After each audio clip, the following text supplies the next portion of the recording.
Estamos aquí con Antonia Fajardo, yo soy Alicia Montoya y el doctor Fabián Cárdenas.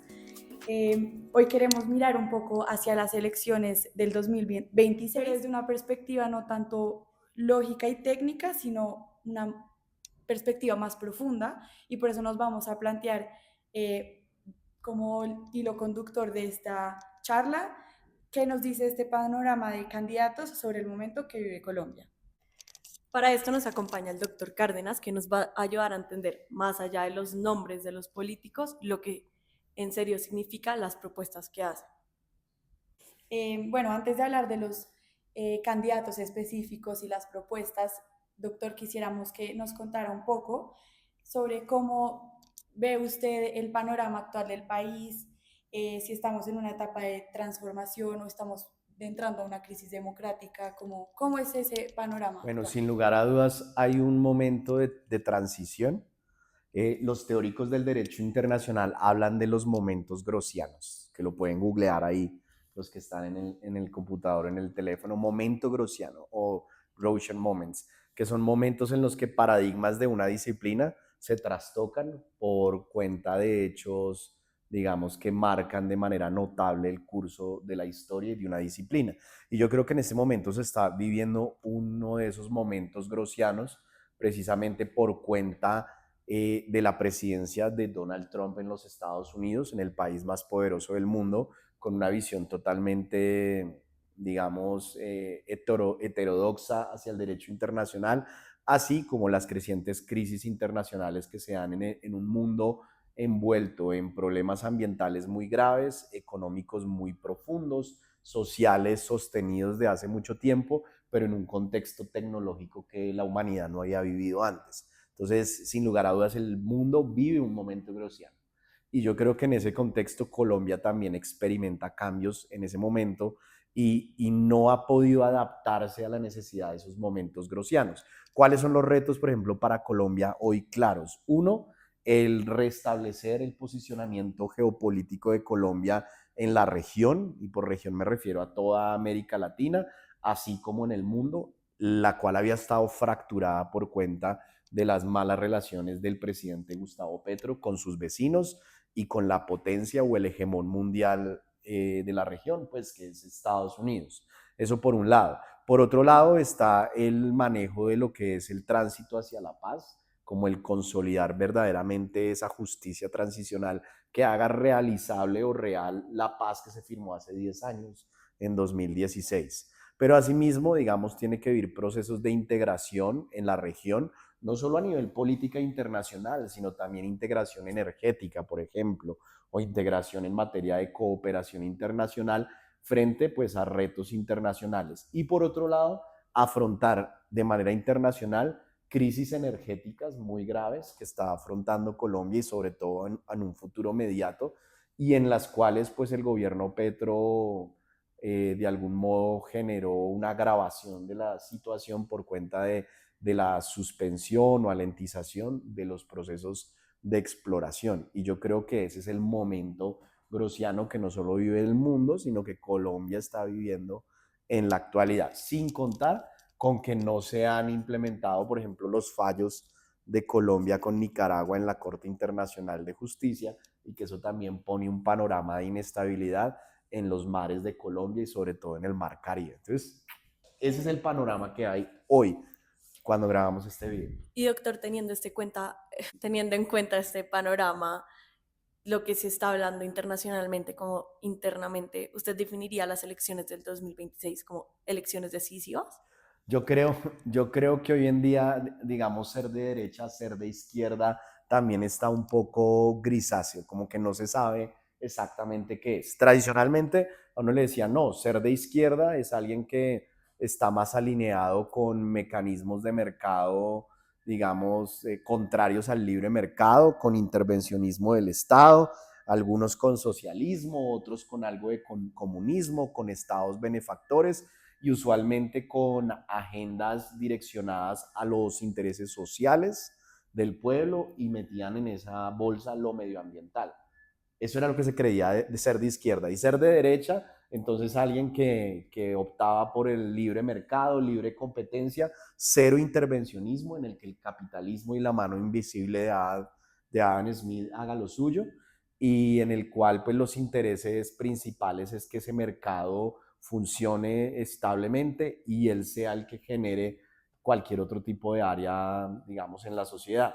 Pero dicho esto, si ustedes se dan cuenta, hoy en día ni siquiera se sabe qué es de derecha o izquierda, porque lo que nosotros vemos en las redes sociales, en los medios de comunicaciones, son agendas sobre todo muy polarizadas, que giran en torno más hacia las posturas frente al narcotráfico o posturas frente al sistema de seguridad social en Colombia o posturas, por ejemplo, frente al relacionamiento con los Estados Unidos y no a lo que tradicionalmente se entendía por derecha y izquierda.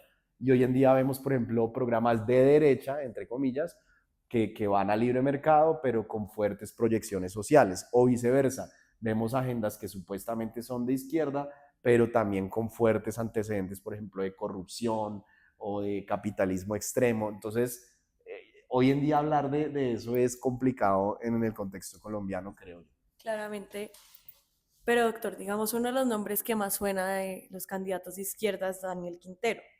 Si nos sentamos un poquito más en el institucionalismo colombiano, una de las propuestas más grandes es irse en contra del Congreso, o sea, ser más radical contra el Congreso, pues por diferentes diferencias, valga la redundancia, que ha tenido el señor Quintero con nuestro Congreso.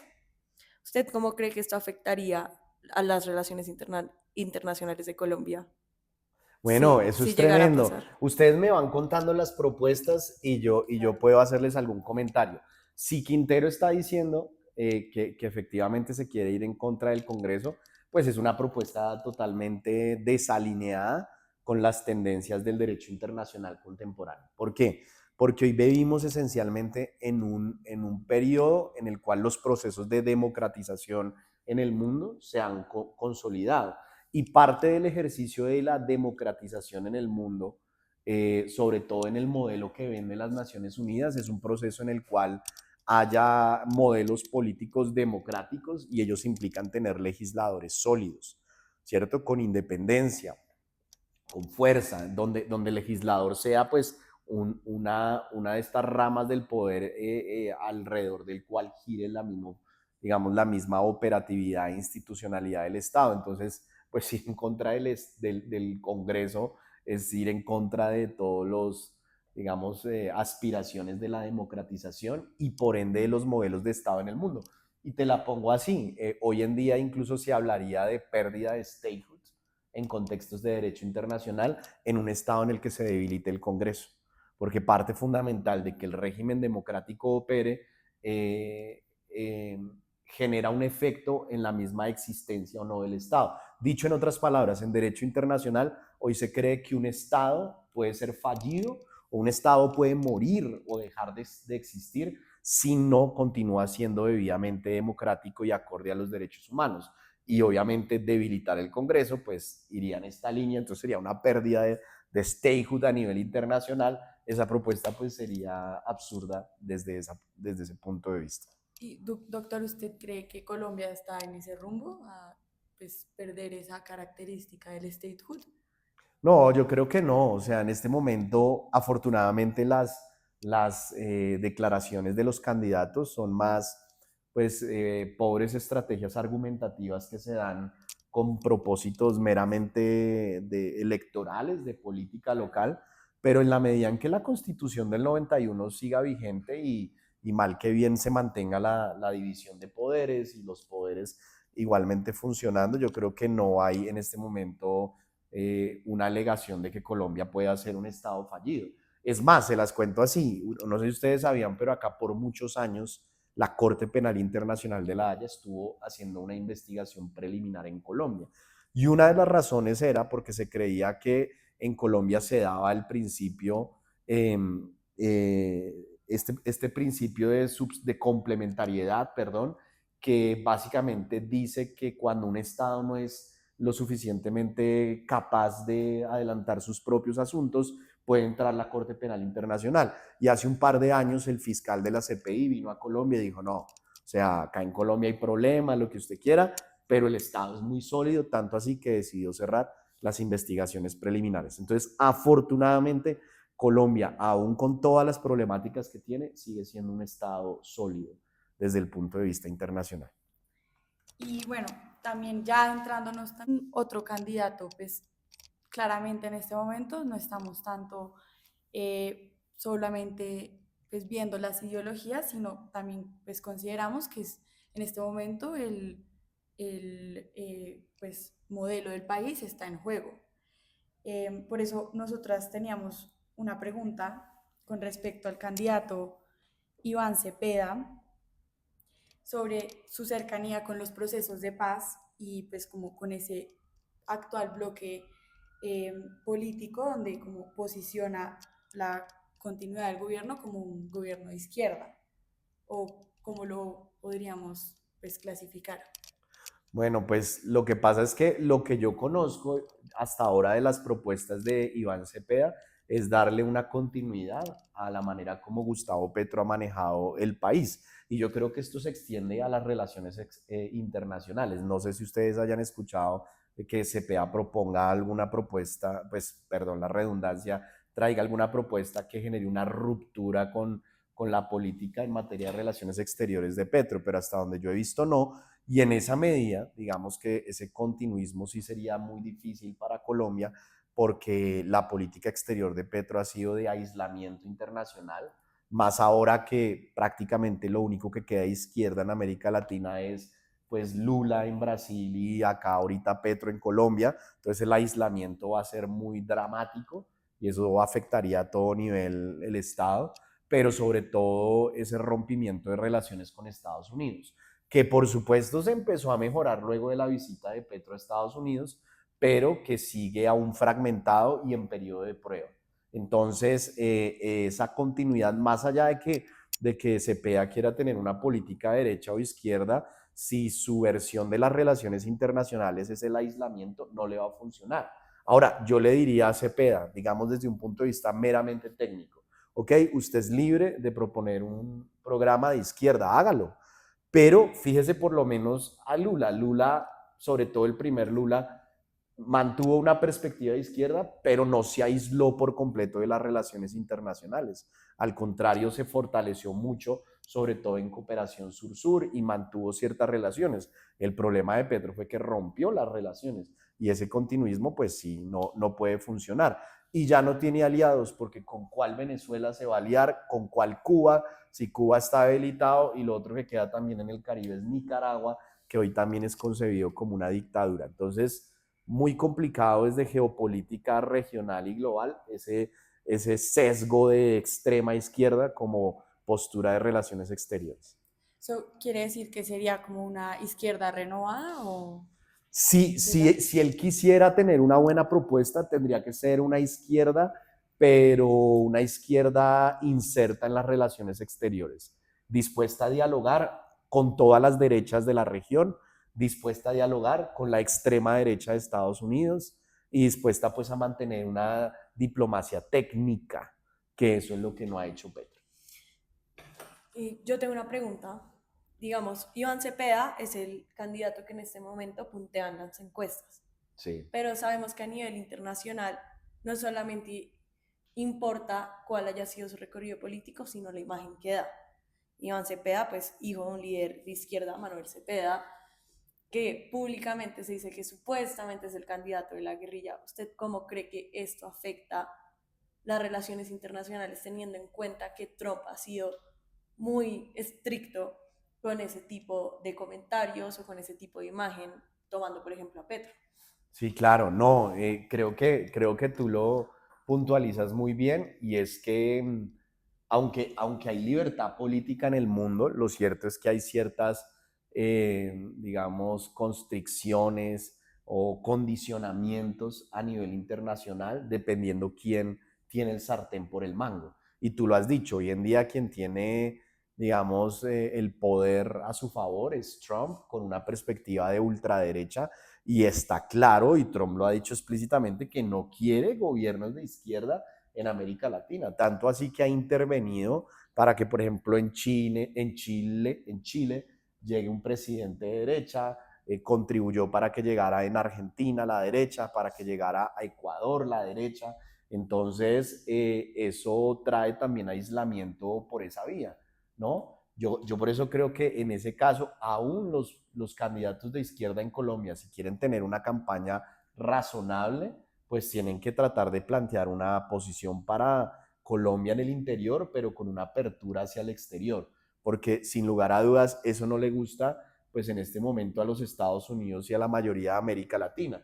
Y el que nos está viendo nos puede decir, no, pero es que, ¿qué importa? Puede no gustarle y ya. Sí, pero desafortunadamente o afortunadamente vivimos en una era de globalización e interdependencia, en la cual es necesaria, digamos, mantener relaciones económicas, políticas, culturales, diplomáticas con otros estados, y de nuevo eso que trae las extremas izquierdas pues es más aislamiento, sobre todo porque esto ha estado relacionado con obstáculos al mercado, y por otro lado ha estado relacionado, digamos, también con supuestas ayudas al narcotráfico, que es lo que no ha permitido que fluya esa aparente izquierda. Entonces, complicado.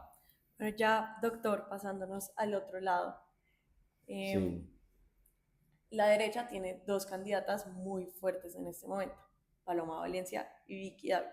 Okay. Independientemente de sus propuestas, ¿usted cómo cree que la comunidad internacional recibiría a una mujer como líder de Estado en este momento, sabiendo que estamos en un momento de la historia que, sin importar de que uno sea de izquierda o de derecha, los valores se han ido transformando y ha ido cambiando? Me parece importante saber la opinión de eso frente a la comunidad Claro, internacional. una pregunta muy importante y la respondo muy sencillo. Yo creo que el mundo está preparado, y no solo preparado, sino está dispuesto y aceptando con enorme bienvenida la presencia de mujeres como jefes de Estado en los países del mundo. Pasó hace ya mucho tiempo en Europa, y ha venido pasando recientemente en América Latina. Yo creo que quien no está preparado todavía es Colombia en el interior. O sea, yo creo que acá se celebraría la presencia de una mujer presidenta a nivel internacional, pero tengo mis dudas si en la población colombiana, que es en alto porcentaje rural, tradicional, conservadora, etcétera, hay un electorado listo para elegir una mujer presidenta. Sería más por ese lado. Bueno, doctor, también a mí me parece que ha sido polémico y me parece interesante hablar sobre cómo se habla de una comparación entre Abelardo de la Espriella y el presidente Nayib Bukele. Pues queremos saber qué opina de eso y pues también cómo podría beneficiar a Colombia pues tener a un presidente que tiene un discurso de ultraderecha, Ok. como Abelardo.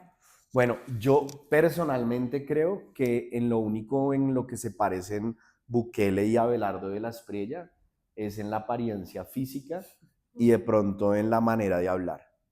Y simplemente por eso creo que la opinión pública equivocadamente los ha querido equiparar, ¿sí? Ya cuando ustedes leen lo que es la visión de Bukele y la visión de la Espriella, uno no encuentra coincidencias. Y lo digo porque cuando usted ve, por ejemplo, a Bukele, independientemente de que a usted le guste o no le guste Bukele, él ha sido coherente con su propio discurso. Digamos, en toda su carrera política ha sido coherente con su propuesta, por ejemplo, de la lucha por la seguridad.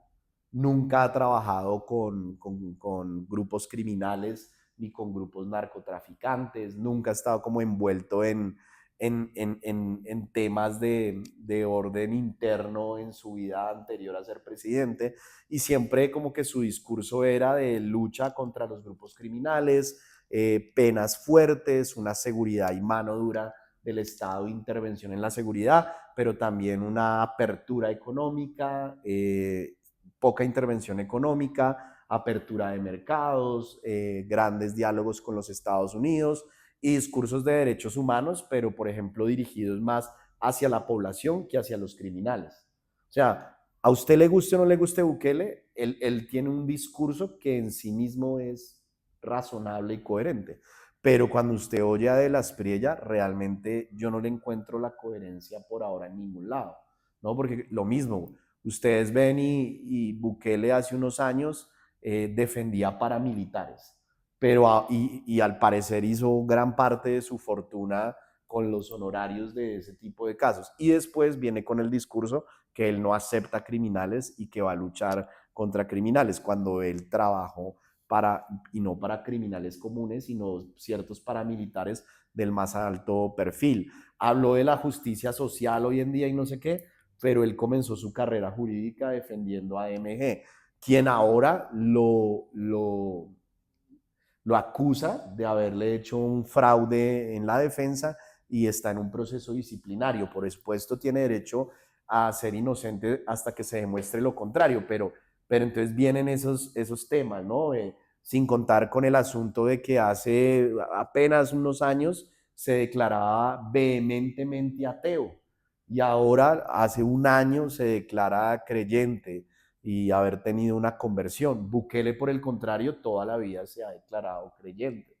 Entonces, toda esa serie de incoherencias, digamos que yo creo que no los hacen símiles. Lo mismo el discurso de los derechos humanos. Y cuando usted lee a Bukele, le guste o no, pues él por lo menos tiene un discurso dibujado, pero en mi parecer todavía no es clara cuáles son las propuestas de la Espriella, más allá de simplemente decir que va a atacar a Petro y que va a cambiar el gobierno de Petro, pero no es claro su modelo económico, su modelo de Estado, de gobernanza, en materia ambiental, en materia de seguridad. Son discursos muy como elocuentes aparentemente, pero que no tienen claros sustentos argumentativos. Entonces, en mi parecer, de nuevo, ellos dos son parecidos en la barba y pare de contar. Ya que estamos hablando de las propuestas de extrema derecha de la Espriella, ¿usted cree que esta nueva onda que estamos viendo de la parte del movimiento de derecha es solamente por oposición o genuinamente estamos entrando en una nueva derecha? Wow, eso es difícil porque yo lo que veo es que ha habido como diversos matices de las derechas. Entonces, de nuevo, cuando yo oigo lo que dice Abelardo de la Espriella, su discurso es básicamente de oposición a Petro, como yo voy a eliminar lo que Petro hizo, yo no voy a hacer lo que Petro hizo, etcétera. Voy a acabar la izquierda de Petro, pero no pareciera haber fundamentos de fondo. Sin embargo, cuando ya uno lee, no sé, a Paloma Valencia o lee un poquito, no sé, a Pinzón, ¿sí? Como que ahí sí hay unos discursos, por ejemplo, en materia de salud. Entonces, en materia de salud dice, no, hay que continuar con esas empresas privadas prestadoras de servicio bajo un modelo de competencia, porque la competencia hace también que los servicios de salud crezcan en calidad y quieren como seguir apostándole a eso. Mientras que la izquierda de nuevo va por la idea de que esto se quede totalmente en el sector público o los modelos de pensiones, por ejemplo. Hay discursos claros, los modelos de seguridad. Entonces la derecha de Paloma dice, o de Vicky incluso un poquito, aunque más superficial, no, nosotros vamos a ir por erradicaciones de cultivos de coca vía aspersión con intervención armada, mientras que la izquierda sí habla de sustituciones de cultivos, por ejemplo, o el tema de los mercados, ¿no? Que la izquierda ha supuestamente enfocado el desarrollo del mercado interno, lo cual nunca pasó. Petro prometió el desarrollo del campo dentro de Colombia y eso tampoco pasó. Y la derecha pues ha prometido esa apertura de mercados, ¿no? Apertura de mercados, apertura económica. Y yo creo que lo que hace esa nueva derecha es que es una derecha que se enfoca en los temas económicos, pero hoy en día ya es imposible deshacerse, por ejemplo, de ciertas agendas sociales o de las agendas medioambientales. Yo, por ejemplo, no conozco ningún candidato de estos de derecha que tenga programa por ejemplo, se oponga a una agenda de lucha por el cambio climático. Y aunque se supone que lo climático debería ser de izquierda, pero esas nuevas derechas dicen libre mercado, pero pues como que ya es imposible evadir la necesidad de trabajar agendas ambientales. Entonces yo digo que sí hay una derecha renovada, pero sobre todo está más por el lado de Paloma Valencia, ¿cierto? Y de Pinzón y por esos lados, que por Abelardo. Abelardo es ya como el extremo más extremo, que se funda más en discursos ideológicos que en propuestas programáticas muy específicas. Eh, Queremos saber cuál podría ser ese legado que pues va a quedar marcado pues, históricamente en el país y en el gobierno que viene, pues ese legado histórico que va a dejar Petro, si es simplemente una transición pues, que es un poco inconclusa o si más bien fue un nuevo ciclo que pues va a llegar a el progreso de lo que Petro prometió. Claro, yo creo que desde el punto de vista de derecho internacional, esas crisis diplomáticas que generó Petro, tanto con sus vecinos como con los Estados Unidos, si sale la izquierda va a quedar simplemente como un desafortunado capítulo anecdótico en la historia de Colombia, ¿sí? En lo que respecta a eso, así como al manejo técnico de las relaciones exteriores.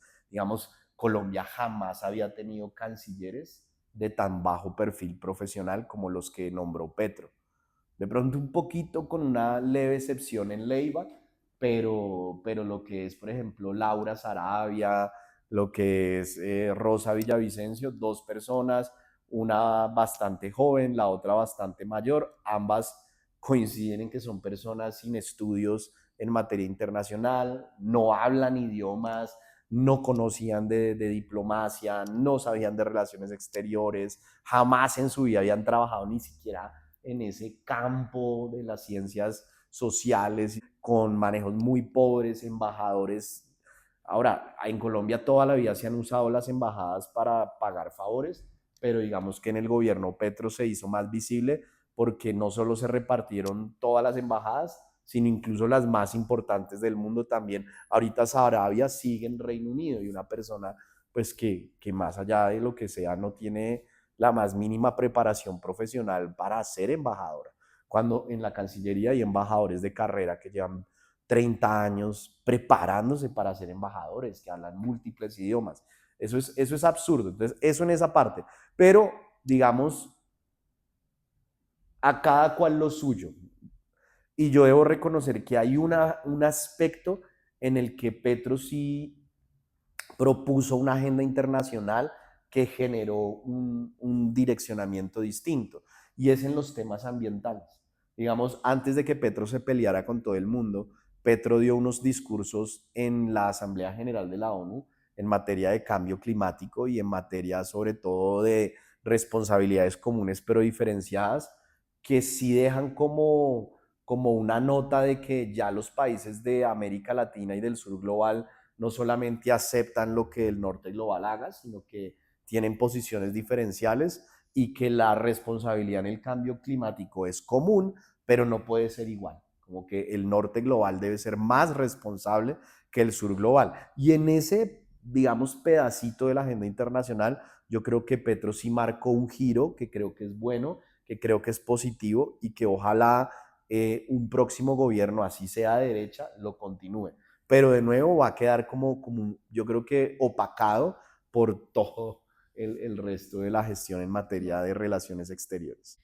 Yo creo que para ir dándole un cierre, Sí, doctor, ¿usted es optimista sobre el futuro político que viene para Colombia con estas elecciones? wow.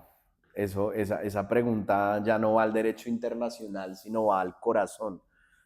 Pues yo soy, creo que, un optimista incurable. El panorama no se ve bien, digamos, el panorama no se ve bien porque en este momento vivimos una crisis de institucionalidad, hay una crisis de multilateralismo fuera del Estado y hay una crisis de institucionalidad adentro del Estado.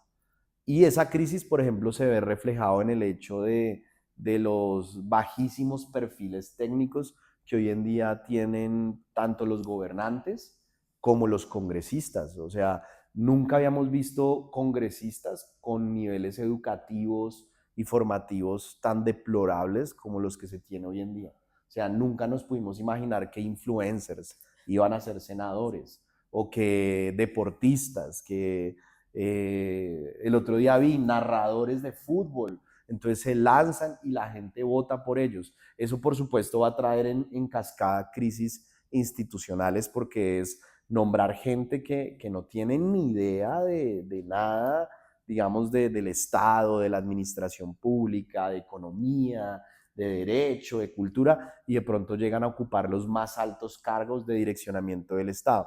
Eso se va a ver en crisis, pero mi optimismo en qué va, queridas Alicia y Antonia, en que había un teórico de la teoría de la ciencia que decía que la historia se movía en ondas. Se llama Mendel y ustedes lo pueden googlear, la teoría de las ondas de Mendel. Y él decía que la sociedad se movía en ondas y que básicamente las generaciones llegaban a picos en los que una generación llegaba como al esplendor de la sociedad y luego empezaba un momento de caimiento social, y cuando la sociedad tocaba su punto más bajo, las nuevas generaciones, inspiradas por su indignación, comenzaban a levantar la sociedad hasta que volviera al pico. Y así sucesivamente. Cuando llegaban a la cima, las nuevas generaciones se echaban en los laureles y volvía a decaer la sociedad. Yo creo que estamos viviendo ese punto de base de decaimiento de la sociedad y de la institucionalidad. Y espero que este punto en el que estamos, donde el Congreso va a estar lleno de TikTokers, actores de novelas de televisión, narradores de fútbol, periodistas, modelos, etcétera, Gente sin etcétera, graduarse. gente sin graduarse. Espero que eso cause tal crisis institucional y tal indignación en gente como ustedes dos que digan, no, esto no puede seguir así.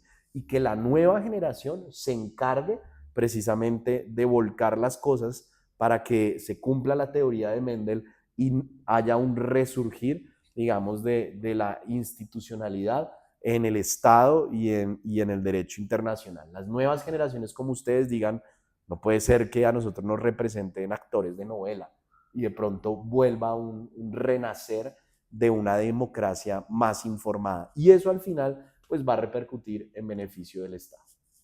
Doctor, pero no me gustaría dañarle su optimismo. Sin embargo, creo que esta generación tiene que aprender a que no todos son las redes sociales, no todos son los seguidores y no toda es la información que ve en TikTok o incluso en Instagram. Siento que lo que ha hecho que nuestra generación vote por esos tipos de personajes ahorita para cargos importantes es la forma en la que públicamente les están vendiendo las campañas, se están comiendo promesas falsas y les hace falta leer un poco de tanto nuestra historia como país y de tanto la teoría política y el derecho que existe internamente aquí. Sí, no, es cierto. Y de golpe también otros dicen, no, votamos por TikTokers porque igual los políticos educados que había son los más corruptos. Sí. Entonces, ahí hay otra cosa y es que Colombia tiene digamos, un cáncer estructural que es la corrupción. Acá la corrupción se mueve desde presidentes que financian campañas con el narcotráfico, ¿cierto? Hasta vaya y saque usted el pase, renueve el pase. Y las mismas personas y funcionarias, usted les paga dinero, le pasan el examen médico, no tiene que ir a sacar. La corrupción se mueve a todo nivel, como que el pago por favores se mueve a todo nivel. Entonces tiene que haber un cambio, digamos, estructural, sobre todo en torno también al tema de la corrupción, pues para que haya también un renacer y digamos, la existencia de una democracia renovada. Pero eso, pues, como tú lo dices, corresponde también a las nuevas generaciones que se levanten en contra de eso. Y sobre eso hay antecedentes, ¿no? Ustedes pueden también googleen ahí, mientras ven el video, todo lo que se llamó la primavera árabe, que fue el proceso mediante el cual los países del norte de África y de Medio Oriente pasaron de ser teocráticos o totalitarios a ser democráticos, se dio gracias a las generaciones más jóvenes que empezaron a mover información entre ellos. Por ejemplo, el movimiento de No Kings en Estados Unidos viene de poblaciones informadas, o el No Brexit en el Reino Unido, cosas por el estilo. Entonces, siempre las nuevas generaciones tienen la oportunidad de generar esos cambios. Hay que ver qué pasa en Colombia. Bueno, doctor, ¿algo más que le gustaría adicionar? No, yo lo que le ¿Hablar de algo recomiendo más? a todo el mundo en materia de política es vote por quien quiera, porque está mal eso que a uno le diga por quién votar, o el papá, la tía, la abuelita lo obligue a votar, o lo obliguen a votar a uno porque fulanito es un amigo de la familia y de pronto le da trabajo. No, vote por quien quiera, pero tenga la mínima responsabilidad social de entrar a internet, descargar las propuestas de cada persona y léalas. Si usted ve un candidato que ni siquiera tiene propuestas, pues no vote por ese candidato. Si usted ve una persona que las propuestas son absurdas, pues no vote por ese candidato. Y hoy en día, ahí sí mal que bien, la IA, la información sirve para eso. Uno puede cargar, por ejemplo, propuestas. ¿Qué tan viable es esto? Esto es absurdo, esto es legal, esto es viable, no es viable, funciona, no funciona, y véale algo de coherencia. Y también no está de mal buscar la hoja de vida de las personas y como todo, yo decía, es una entrevista de trabajo. Si nosotros vamos a contratar un plomero en la casa y nos llega alguien que tiene una enorme trayectoria haciendo pan, pues nosotros no lo vamos a contratar. Es lo mismo en la política, ¿sí? Zapatero a tus zapatos, ¿sí? Que es un gran actor, bueno, es actor, pero no puede ser un congresista, ¿no? Que es un gran narrador de fútbol. Pues sí, sigue narrando fútbol, pero también es un poquito de informarse y de no, lo que sí los invito es que no miren con desdén o con desinterés la política, sino encárguense de mirar y aún con los familiares, amigos, debatan y traten de votar responsablemente por alguien que usted diga, oiga, tiene una mínima coherencia entre lo que dice, lo que hace, lo que ha hecho y para lo que se ha preparado. Bueno, doctor, muchísimas gracias por habernos ayudado a profundizar en todo este panorama político y pues para los que estén viendo esperamos pues haberles abierto un poco de preguntas sobre el futuro político del país. Listo, bye, Gracias. gracias.